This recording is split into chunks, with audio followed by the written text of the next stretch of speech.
बच्चों आप सभी का हमारी नई वीडियो में स्वागत है। अब देखो class 12 maths chapter 10 vector algebra सदिश बीजगणित अध्याय 10 है, विविध प्रश्नावली है। प्रश्न नंबर 8, दर्शाई एक बिंदु ए बी, ये जो है दी पोजीशन वेक्टर दिए हुए हैं। सी 3 बिंदु हैं, इनके पोजीशन वेक्टर दिए हुए हैं और ये हमें सिद्ध करना है समरेख है, यानी एक ही रेखा में है। ये बिंदु एक ही रेखा में है और बी द्वारा AC को विभाजित करने वाला अनुपात ज्ञात कीजिए। तो हम क्या करेंगे, सबसे पहले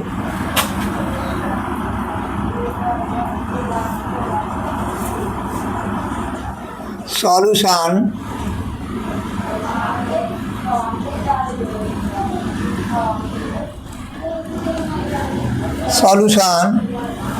अब हम जो गिवन है उसको लिखेंगे। Position vector of A, position vector of B, position vector of C, ये हम जो है लिखेंगे। यहाँ गिवन है, दिया हुआ है आई पे कैप -2j पे कैप -8 के पे कैप। अब ये है पोजीशन वेक्टर ऑफ बी, ये है तुम्हारा 5i पे कैप, ये 0 है, +0 × j पे कैप -2k पे cap. Position vector of C, ये है तुम्हारा 11i पे कैप +3j पे कैप +7k पे कैप। ये तीनों बिंदुओं के पोजीशन वेक्टर दिए हुए हैं। अब हम निकालेंगे AB वेक्टर। अब AB वेक्टर क्या होगा, position vector of B minus position vector of A। अब B के जो है पोजीशन वेक्टर लिखेंगे यहाँ से 5i पे कैप +0 × j पे कैप -2k पे कैप। अब पोजीशन वेक्टर ऑफ A, ये माइनस लग रहा है तो इसके चिन्ह बदल जाएंगे। -i पे कैप +2j पे कैप +8k पे कैप। अब देखो 5i पे कैप है और प्लस का है, ये 5i पे कैप प्लस का है और जो है माइनस है i पे कैप, यानी -1i पे कैप। अब इसको जो हम हल करेंगे तो 4i पे कैप हो जाएगा। अब देखो +0 × j पे कैप, तो 0 का 0 वेक्टर है, हो जाएगा ये। तो अब क्या है 2j पे कैप, 2j पे कैप।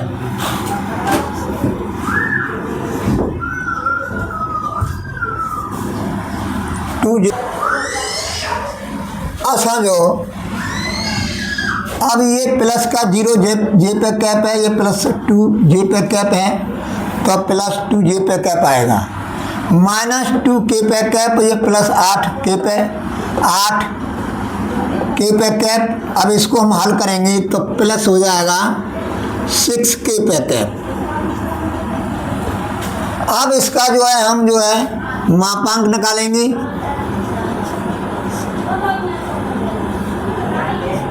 बराबर √2 4 का वर्ग प्लस 2 का वर्ग प्लस 6 का वर्ग बराबर अंडर रूट 16 प्लस 4 प्लस 36। अब इसको हम जोड़ेंगे तो 36 और 4 40, 40 और 16 अंडर रूट 56। अब हम जो है BC वेक्टर निकालेंगे।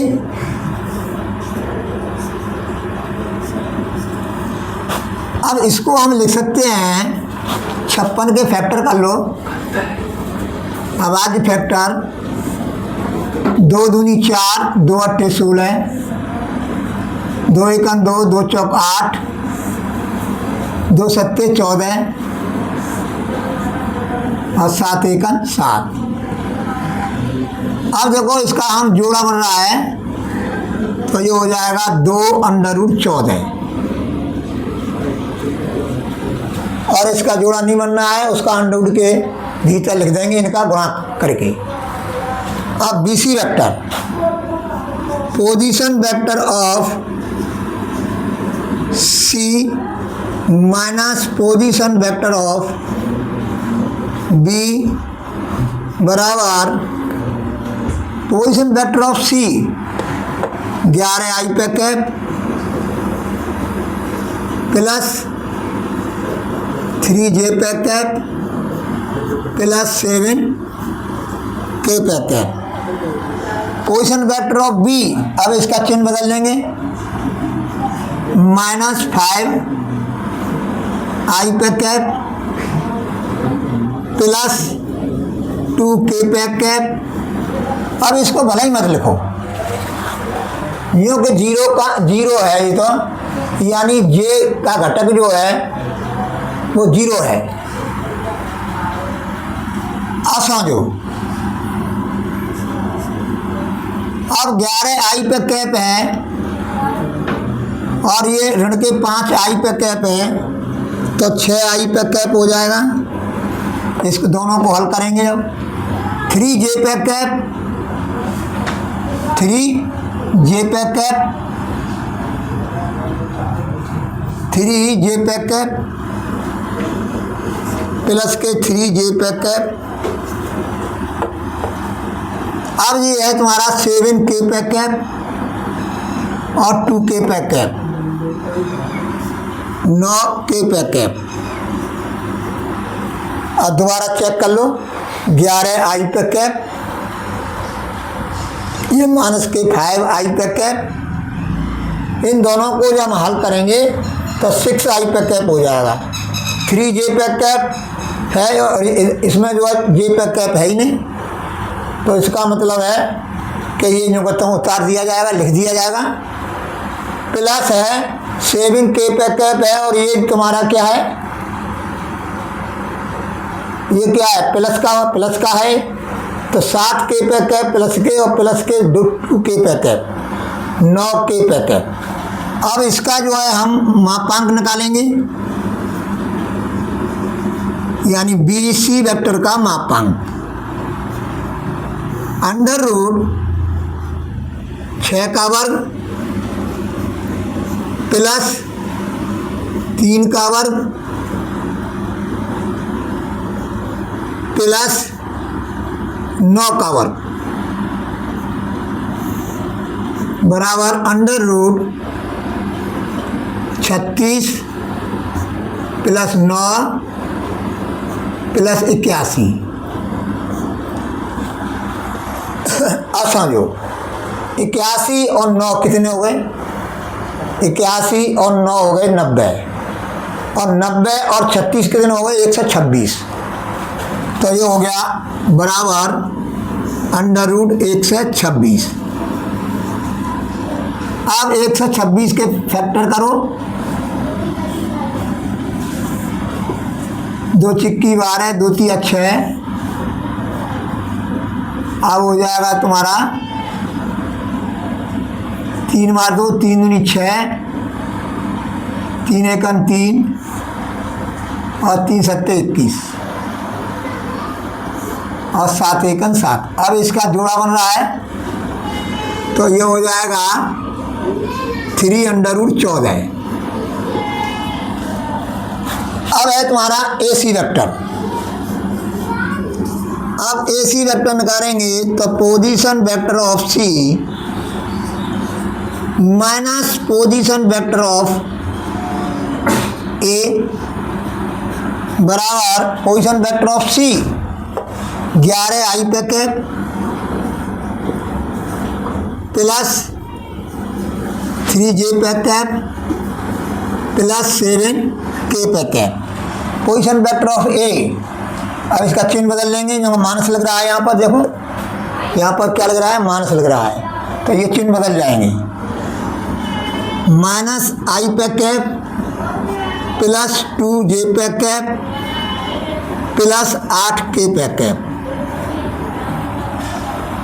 8K पे कैप। अब इसको जो हल करेंगे हम, देखो 11 I पे कैप है और ये माइनस का 1 I पे कैप है, तो क्या होगा 10 I पे कैप हो जाएगा। 3J पे कैप है और ये प्लस के 2J पे कैप है, तो 5 प्लस 5 J पे कैप प्लस का 7K पे कैप है और ये 8 प्लस के हैं, ये भी 8K पे कैप, तो 7 और 8 15K पे कैप। अब इसका जो है मापांक निकाल रहे हैं। AC वेक्टर का मापांक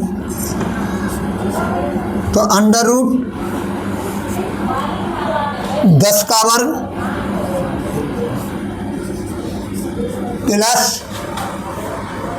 5 का वर्ग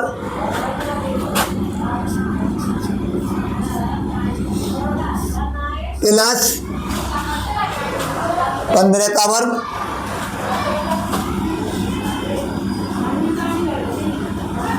ये बराबर हो जाएगा √100 प्लस 25 और प्लस 2 से 25। अब 2 से 25 और 25 2 से 50 और 2 से 50 और 100 350, √350। अब 350 के फैक्टर करो, 2 एकम 2, 2 सत्ते 14 और 2 पंजे 10,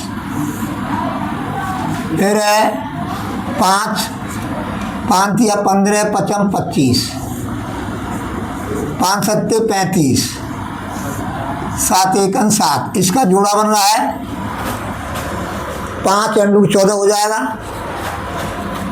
तो ये हो जाएगा तुम्हारा 5√14। अब तुम क्या देख रहे हैं कि AB का मापांक प्लस BC का मापांक, इनको जोड़ो कितना आ रहा है। AB का मापांक 2√14 है, BC का मापांक 3√14 है,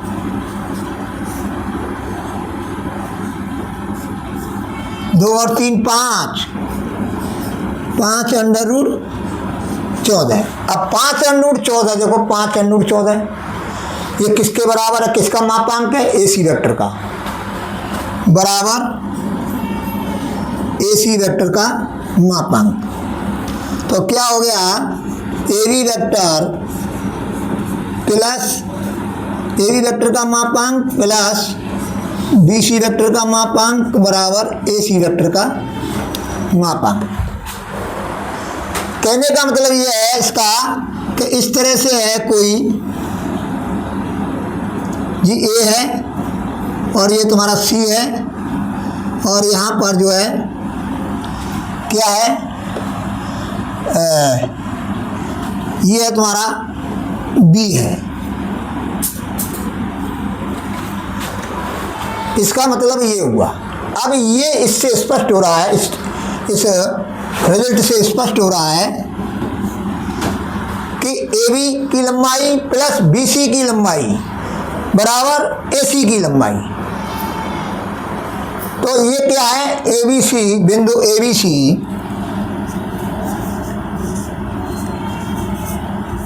बिंदु A, B तथा C समरेख हैं। बिंदु AB तथा C समरेख हैं, ये समरेख हैं। और समरेख मैंने आपके लिए बताया कि 3 या 3 से अधिक बिंदु, 3 या 3 से अधिक बिंदु जब एक ही रेखा पर स्थित होते हैं तो वे बिंदु समरेख बिंदु कहलाते हैं। तो देखो ये तीनों बिंदु जो है एक ही रेखा पर हैं, इसलिए ये तीनों बिंदु क्या हैं, समरेख हैं। तो इस तरह से ये जो है हमारा जो है सिद्ध हो गया, समरेख हैं। अब क्या करना है कि B द्वारा AC को विभाजित करने वाला अनुपात ज्ञात करो। ये जो B बिंदु है AC को किस अनुपात में विभाजित कर रहा है। तो वांछित अनुपात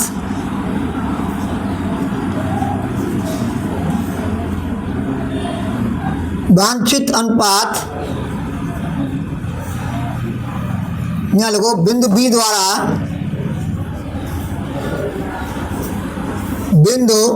द्वारा AC को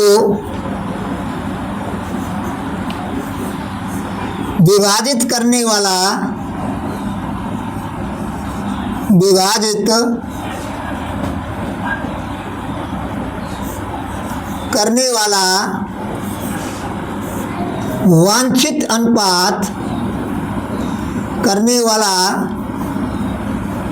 वांछित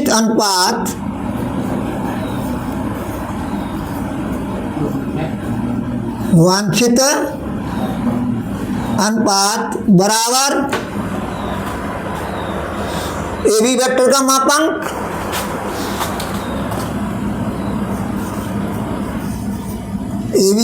मापांक बटे BC वेक्टर का मापांक। अब क्या है, AB वेक्टर का मापांक देखो क्या है, 2√14। तो ये हो जाएगा 2√14 बटे BC वेक्टर का मापांक 3√14।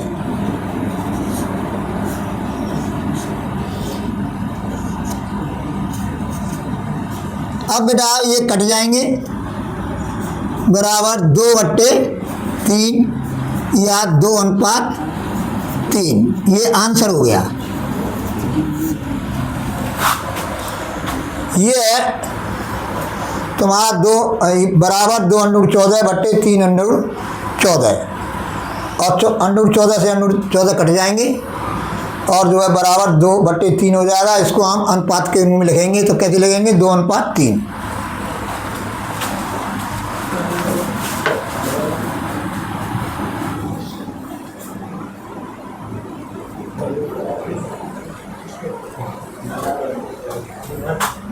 अब देखो बच्चों, प्रश्न नंबर 9 है, दो बिंदुओं P, ये तुम्हारा P है, चित्र सहित समझा रहा हूँ आपको। ये तुम्हारा P है और ये तुम्हारा Q है।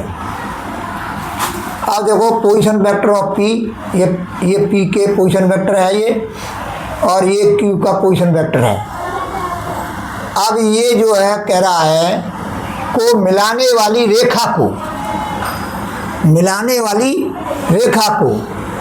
1:2 के अनुपात में बाहर विभाजित करने वाले, यानी बाहर PQ के बाहर, PQ के बाहर ही तो है ये R बिंदु। PQ 1:2 के अनुपात में बाहर विभाजित करने वाले बिंदु R का स्थित सदिश ज्ञात कीजिए, यानी पोजीशन वेक्टर ऑफ R, यानी इसका हमें पोजीशन वेक्टर निकालना है। सूत्र से। किससे? सूत्र है इसका, बाह्य विभाजन का और अंतः विभाजन का। लेकिन अंतः विभाजन का सूत्र नहीं लगेगा, ये बाह्य विभाजन का सूत्र लगेगा। और कैसे लगेगा ये मैं आपको बता रहा हूं। तो अब समझो, पोजीशन वेक्टर ऑफ आर बराबर, अब देखो एक का गुणा इसमें हो जाएगा, एक का गुणा इसमें हो जाएगा और दो का गुणा इसमें हो जाएगा। तो एक का गुणा हम इसमें करेंगे, इन का क्यों लिखा जाएगा? तो 1 इंटू ए वेक्टर माइनस 3b वेक्टर। अब यहाँ पर माइनस आएगा, अंतः विभाजन में यहाँ प्लस आता था, यहाँ क्या आ रहा है? माइनस। और दो का गुणा इसमें हो जाएगा, यानी पोजीशन वेक्टर ऑफ P। तो 2 into 2a vector plus b vector upon m1 minus m2। ये तुम्हारा m1 है और ये तुम्हारा m2 है। तो ये हो जाएगा 1 माइनस 2। और अंतः विभाजन में होता था यहाँ पर प्लस, क्या होगा? प्लस। तो ये हो जाएगा बराबर A vector minus 3b vector minus 4a vector, minus 2 का गुणा कर देंगे इसमें, और माइनस 2b वेक्टर बट्टे माइनस 1 माइनस 1। अब क्या होगा? इसको हल करेंगे। अब देखो ए वेक्टर है, प्लस का एक ए वेक्टर है और ये माइनस का 4a वेक्टर है, तो माइनस का 3a वेक्टर, माइनस के 3b वेक्टर हैं और ये माइनस के 2b वेक्टर हैं, तो माइनस का 5b वेक्टर बटे माइनस 1। माइनस इसमें से कॉमन ले लेंगे, 3a vector plus 5b vector upon minus 1। Minus से माइनस कैंसिल हो जाएगा। अब ये हो जाएगा तुम्हारा 3a vector plus 5b vector. ये तुम्हारा पोजीशन वेक्टर ऑफ आर आ गया, यानी ये हो गया तुम्हारा, हमने निकाल दिया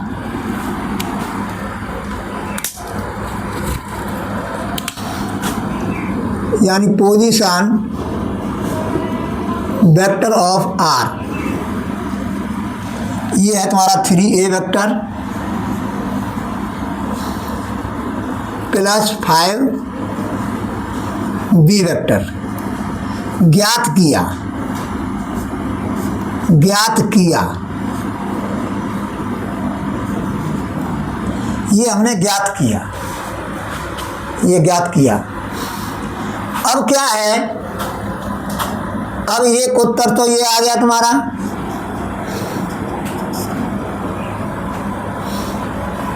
बिंदु आर का स्थित सदिश यानी पोजीशन वेक्टर ज्ञात कीजिए। तो 3a vector plus 5b vector आ गया। अब क्या कह रहा है कि ये भी दर्शाइए, ये भी दर्शाइए कि बिंदु P जो है, ये बिंदु P आर क्यू का मध्य बिंदु है, यानी ये जो है P है, ये P जो है आर क्यू का मध्य बिंदु है। तो मध्य बिंदु का क्या होता है? मध्य बिंदु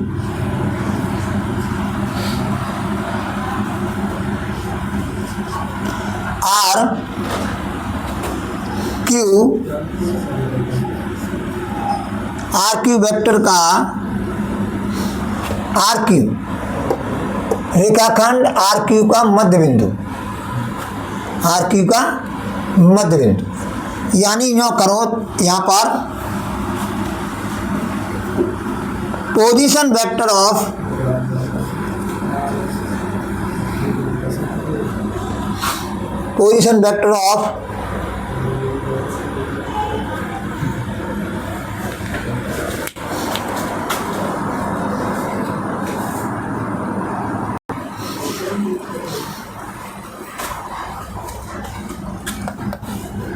अब देखो बच्चों, अब आर क्यू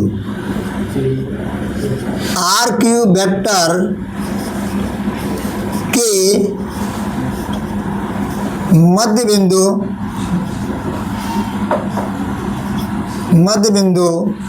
का स्थित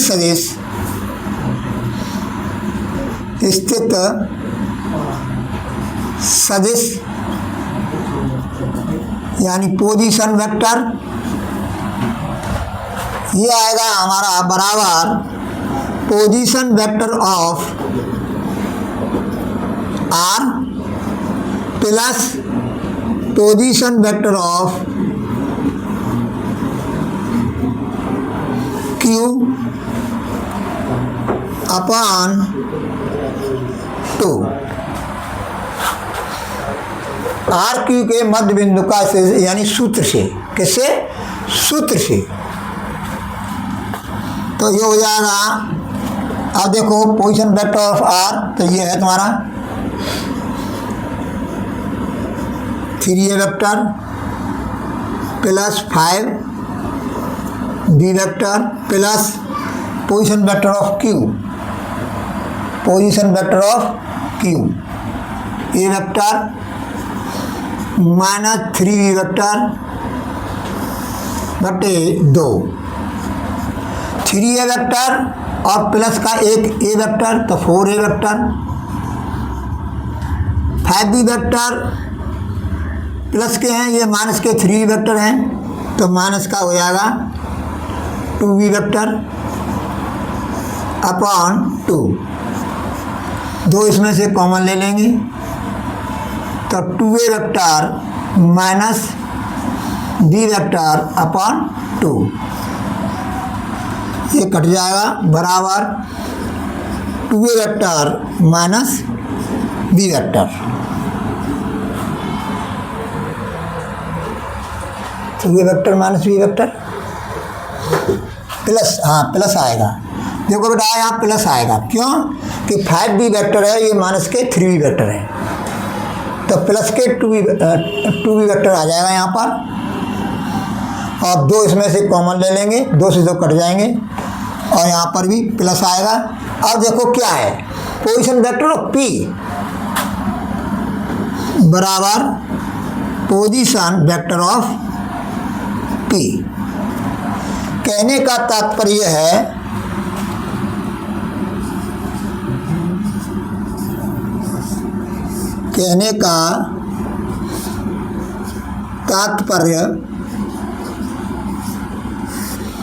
ये है कि बिंदु P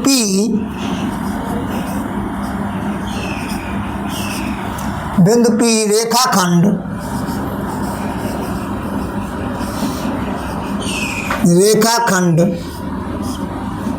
आर क्यू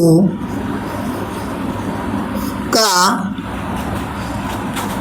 बिंदु P रेखाखंड आर क्यू का, देखो क्यू है ये रेखाखंड आर क्यू का मध्य बिंदु है।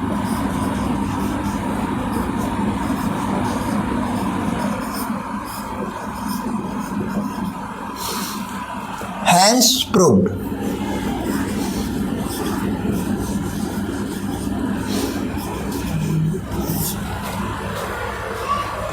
यानी हम और ध्यान दीजिए इधर कि जैसे यहाँ पर ये रेखाखंड है और ये ए के पोजीशन वेक्टर दिए हुआ हैं और बी के पोजीशन वेक्टर दिए हों और मध्य बिंदु के पोजीशन वेक्टर निकालने हों, तो हम लिखेंगे position vector of A plus position vector of B upon 2, तो ये मध्य बिंदु पी के निर्देशांक आ जाएंगे।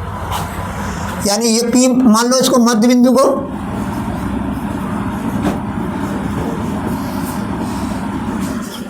तो सूत्र होता है ये कि मध्य बिंदु यानी पोजीशन वेक्टर ऑफ मध्य बिंदु पी के,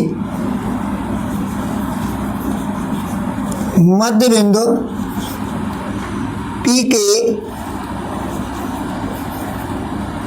मध्य बिंदु पी का स्थित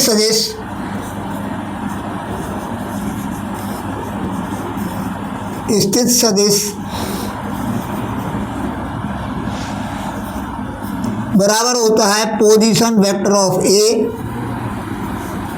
plus position vector of B upon 2।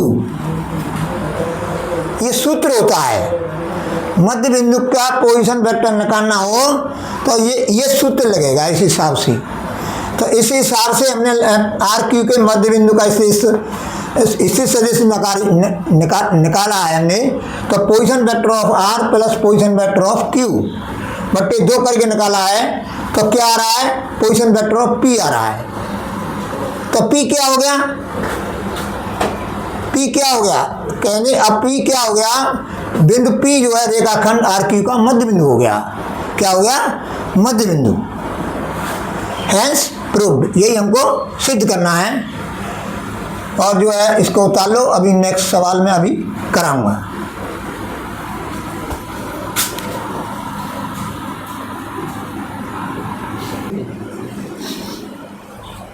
अब देखो बच्चों, ये प्रश्न नंबर 10 है।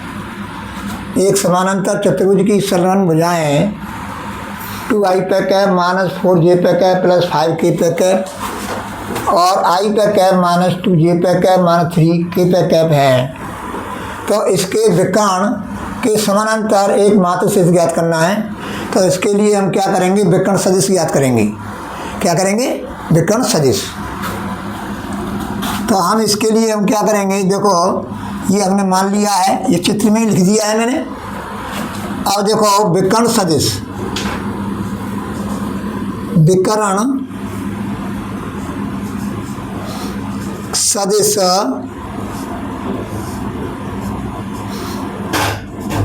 विकर्ण सदिश AC वेक्टर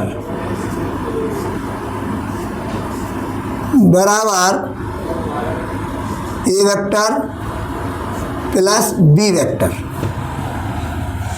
अब A वेक्टर का मान हम रख देंगे यहाँ से 2i पे कैप माइनस 4j पे कैप प्लस 5k पे कैप प्लस i पे कैप। ये अब इसका मान रख देंगे हम B वेक्टर का।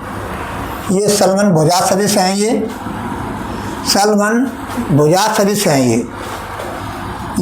अब जो है i पे कैप माइनस 2j पे कैप माइनस 3k पे कैप। अब देखो 2i पे कैप प्लस 1i पे कैप 3i पे कैप माइनस, अब देखो माइनस 4 और माइनस के 2 माइनस 6j पे कैप प्लस के 5k पे कैप माइनस 3k पे कैप प्लस के 2k पे कैप। अब जो है A वेक्टर और B वेक्टर का मापांक निकालेंगे हम।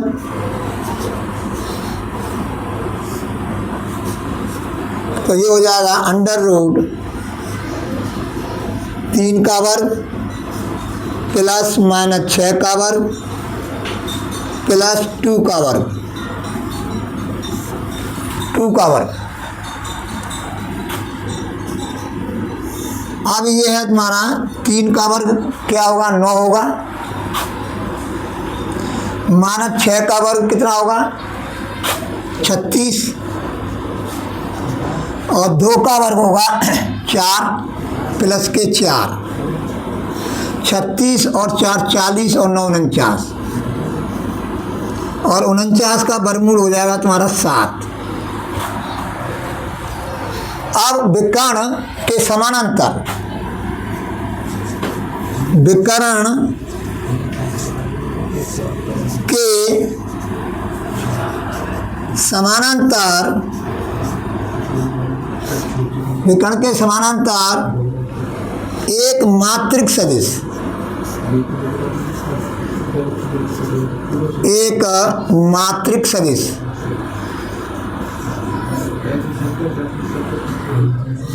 बराबर A vector plus B vector upon A vector plus B vector का मापांक। अब A vector plus B vector क्या है, देखो यहाँ पर 3i पे कैप, यानी ये विकर्ण सदिश है, ये क्या है विकर्ण सदिश। 3i पे कैप माइनस 6j पे कैप प्लस 2k पे कैप बटे 7। अब मैं जो है इसको जो मैं अलग अलग लिखूँ, 7 को हर एक i j के साथ अलग अलग करूँ तो क्या हो जाएगा 3/7 i पे कैप माइनस 6/7 j पे कैप प्लस 2/7 k पे कैप। ये तुम्हारा विकर्ण के समानांतर एक मात्रिक हो गया। अब ये सवाल यहाँ तक हो गया, यहाँ तक हो गया। अब इसका क्षेत्रफल भी ज्ञात करो। अब इस क्षेत्रफल के लिए हम क्या करेंगे, हम पहले क्रॉस ये ए वेक्टर क्रॉस बी वेक्टर यानी क्रॉस प्रोडक्ट निकालेंगे हम। अब कैसे निकालेंगे, डिटरमिनेंट की कायदा से, डिटरमिनेंट से निकालेंगे क्रॉस प्रोडक्ट ए वेक्टर और बी वेक्टर का क्रॉस प्रोडक्ट। जे पे कैप प्लस के पे कैप, अब देखो 2 माइनस 4 5, अब देखो यहाँ आ जाओ 1 माइनस 2 माइनस 3 बराबर 1/2। 1/2 बाद में कर लेंगे, पहले इसका निकालो। आई पे कैप, अब इसका इसमें गुणा करेंगे तो प्लस के 12 होंगे। डिटरमिनेंट से, डिटरमिनेंट तो आप जानते ही होंगे 12, ये माइनस के 10 हो जाएंगे तो प्लस के 10 हो जाएंगे। माइनस जे पे कैप,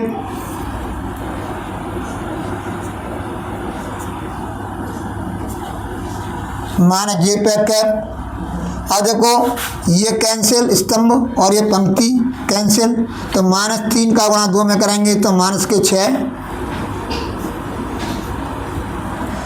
और ये 5, 1 गुणा 5 करेंगे 5, लेकिन ऋण 5 लिखेंगे प्लस के पे कैप। और देखो पहली पंक्ति तीसरा स्तंभ कैंसिल करेंगे तो -4 और ये प्लस के 4 हो जाएंगे, प्लस के 4। देखो अब दोबारा चेक कर लो, प्लस के पे कैप है, ये कैंसिल ये कैंसिल, ऋण 2 गुणा 2 करेंगे तो ऋण के 4 हो गए, इसका इसमें गुणा करेंगे तो ऋण 4 होंगे, लेकिन लिखे जाएंगे +4, तो ये कैंसिल हो गया। ये हो गया तुम्हारा 12 और 10 22, 12 और 10 22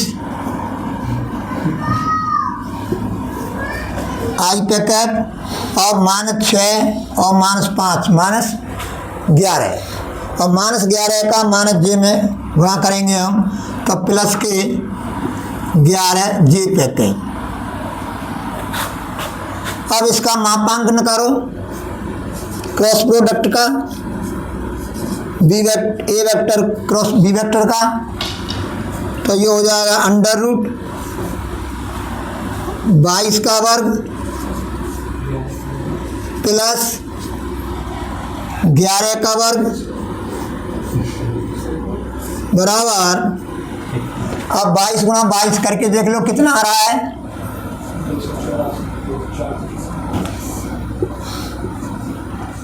ये हो जाएगा तुम्हारा, गुणा करेंगे तो 4 8 484, 484 प्लस 121, 121 जोड़ दो, ये 5 8 और 10 की 0, 605 अंडर रूट 605। अब समानांतर चतुर्भुज का क्षेत्रफल, अब समानांतर चतुर्भुज का क्षेत्रफल का सूत्र होता है, क्या होता है? समानांतर चतुर्भुज का क्षेत्रफल बराबर A vector cross B vector का मापांक। समानांतर चतुर्भुज का क्षेत्रफल बराबर A vector cross B vector.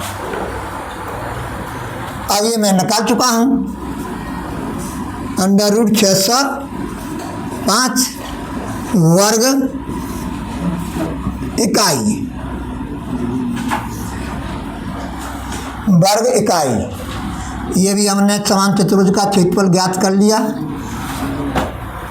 जहाँ ए वेक्टर और बी वेक्टर जो है संलग्न भुजाओं के सदिश हैं, संलग्न भुजा सदिश हैं ये। तो बेटा ये इसको उतार लो और नेक्स्ट सवाल में अभी कराऊंगा। बेटा इसको जो हम आगे भी कर सकते हैं, जैसे ये है 605 है, इसका हम फैक्टर कर देंगे। तो देखो 5 का फैक्टर करो, अभाज्य गुणनखंड, तो 5 एकन 5, 5 दूनी 10 और 5 एकन 5, 11 का भाग लगाएंगे 11 बार, और ये अब इसका जोड़ा बनना है तो 11 अंडर रूट 5, इसको लिख सकते हैं हम 11 अंडर रूट 5 वर्ग इकाई। ये आगे भी तुम लिख सकती हैं इस तरह से।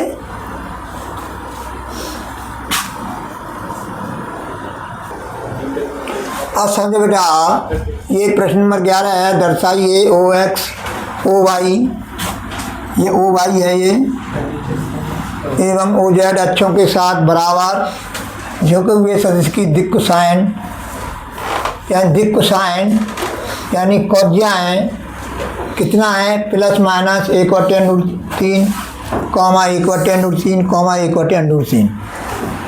अब माना सदिश OP vector O X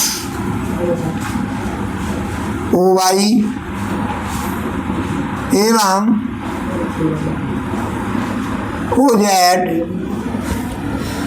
O Z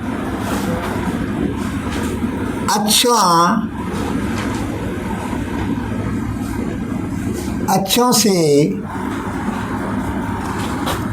समान झुका हुआ है।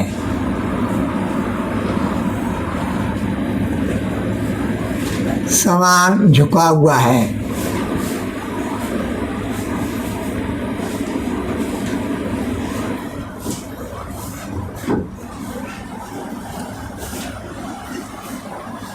माना सदिश OP vector O X O Y O Z अक्षों से समान झुका हुआ है कि मतलब समान कोण बना रहा है, तथा प्रत्येक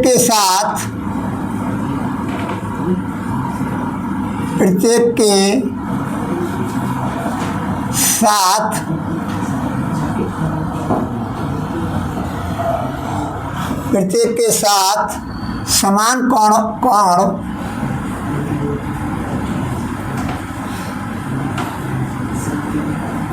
अल्फा है।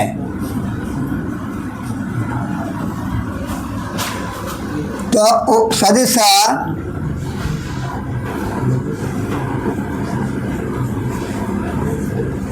ओपी वेक्टर की डीसी, डीसी का मतलब होता है डायरेक्ट कंस्ट्रक्शन, शॉर्ट में बोलते हैं, शॉर्ट में बोलते हैं हम डीसी। ये है तुम्हारा cos alpha comma cos alpha comma cos alpha.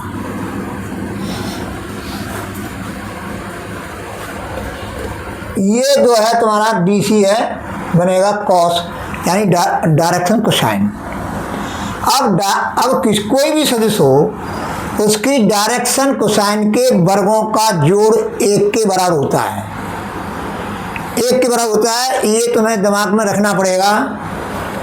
तो ये हो जाएगा cos square alpha plus cos square alpha plus cos square alpha बराबर 1। अगर इन अक्षों के साथ अलग अलग कोण बनाता कोई सदिश एल्फा बीटा गामा इस तरह से, तो ये कॉस एल्फा हो जाता, ये कॉस बीटा, ये कॉस गामा हो जाता। तो cos square alpha plus cos square beta plus cos square gamma बराबर 1 होता। लेकिन यहाँ पर समान है, डीसी जो है कोण, जब कोण समान है तो उनके कॉस में जो मान आएंगे वो भी बराबर आएंगे, तो डीसी भी समान होगा। तो ये हो जाएगा 3 कॉस स्क्वायर एल्फा बराबर 1, कॉस स्क्वायर एल्फा बराबर 1/3, कॉस एल्फा बराबर प्लस माइनस 1/√3। तो ये है वांछित सदिश।